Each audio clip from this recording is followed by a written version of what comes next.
DJ Sanjeet Raj.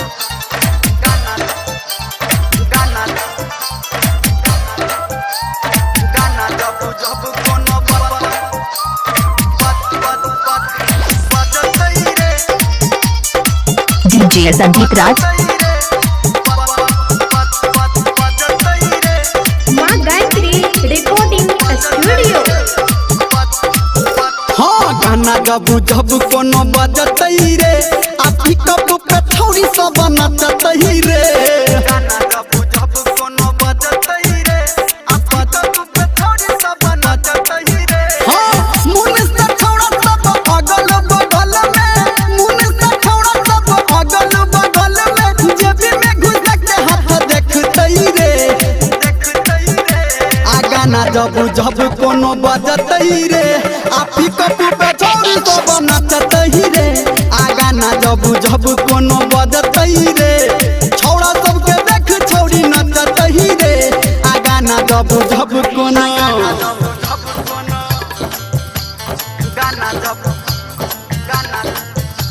Singing by power star Dharmendra Nirmaliya.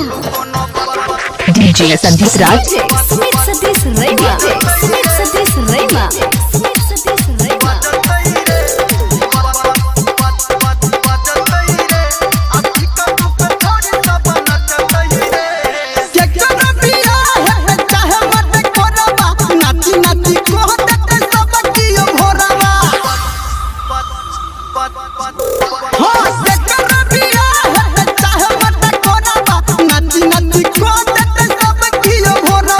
भले कियो देख के हंसतई रे। डीजे संजीत राज। आ बाप पुत छोड़ी सब नचतई रे। आ गाना जब जब कोनो बजतई रे आ पिकअप पे छोड़ी सब नचतई रे। आ गाना जब जब कोनो बजतई रे आ छौड़ा सबके देख छौड़ी नचतई रे। गाना जब जब कोनो गाना जब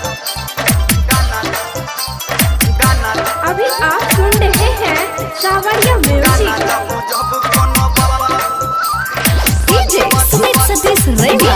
सुमित सतीश रैमा। सुमित सतीश रैमा।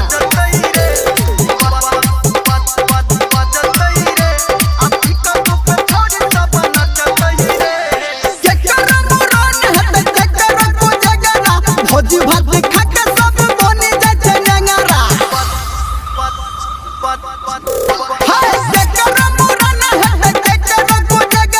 भोज भात खा के सब बनी जाय छै नेंगरा। एकरा में के सब सकतई रे। आ पिकअप पे छौड़ी सब नचतई रे। आ गाना जब जब कोनो बजतई रे आ डीजे पे छौड़ी सब नचतई रे। आ गाना जब जब कोनो बजतई रे आ छौड़ा सबके छौड़ी देख नचतई रे। हिला देते है। Singing by power star DJ Sanjeet Raj. Nirmaliya.